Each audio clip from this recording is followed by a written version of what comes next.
म यो काली गण्डकी माथिको तीनमुखे झुलुङ्गे पुलमा छु। यो झुलुङ्गे पुल यस्तो छ, तीनमुखे झुलुङ्गे पुल यसले तीनवटा जिल्लालाई जोडेको छ। एकदमै नमुना पुल हो। काली गण्डकीमा निर्माण भएको यसले यो झुलुङ्गे पुलले तीनवटा जिल्लालाई जोडेको छ। यस्तो छ, म यो पाल्पा स्याङ्जा र गुल्मीलाई जोडेको, तीनवटा जिल्लालाई जोडेको झुलुङ्गे पुल माथि छु। एकदमै यो नदीको बिचमा यति ठुलो संरचनामा यो झुलुङ्गे पुल निर्माण भएको छ। यहाँ चाहिँ यो झुलुङ्गे पुलको यो बिचको ठाउँमा यो साइडमा चाहिँ पाल्पा छ। यो यहाँबाट यो ठाउँबाट पारि जाँदाखेरि ऋषिकेश मन्दिर रहेको छ। यो पारि यो पाल्पाको क्षेत्र हो। यो यहाँ ऋषिकेश मन्दिर छ। त्यसै गरी यो क्षेत्रमा यहाँ चाहिँ यो यताबाट गुल्मी जान्छ। यो गुल्मी जान्छ। यहाँ चाहिँ श्री मणि मुकुन्देश्वर महादेव मन्दिर दर्शन गर्न सकिन्छ। यो चाहिँ रुरु क्षेत्र हो।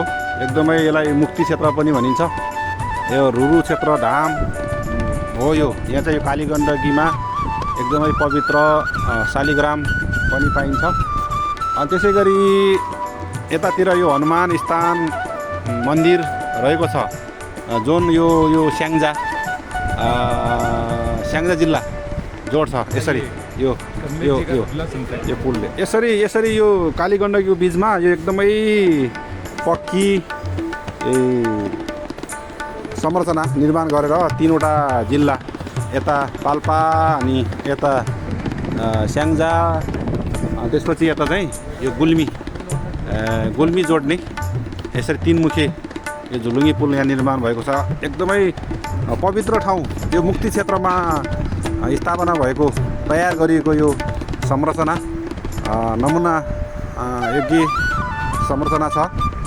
यहाँ धेरै मानिसहरू, दर्शनार्थीहरू, विशेष गरी माघे सङ्क्रान्तिको दिन लाखौँ भक्तजनहरू यो क्षेत्रमा आएर विभिन्न धार्मिक मठ मन्दिरहरूको दर्शन गर्ने, यहाँको काली गण्डकीमा नुहाउने र पवित्र शालिग्रामको पूजा गर्ने, शालिग्राम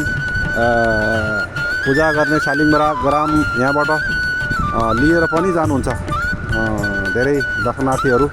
यो खालको संरचना बनेको छ। यो ठाउँको अवलोकन गर्ने मौका मिल्यो, यहाँ चाहिँ भ्रमण गर्ने मौका मिल्यो। यो पवित्र भूमि यो पाल्पा हो, अनि यो चाहिँ गुल्मी हो। त्यसै गरी यो पारिको क्षेत्र चाहिँ स्याङ्जा हो। यस्तो खालको छ।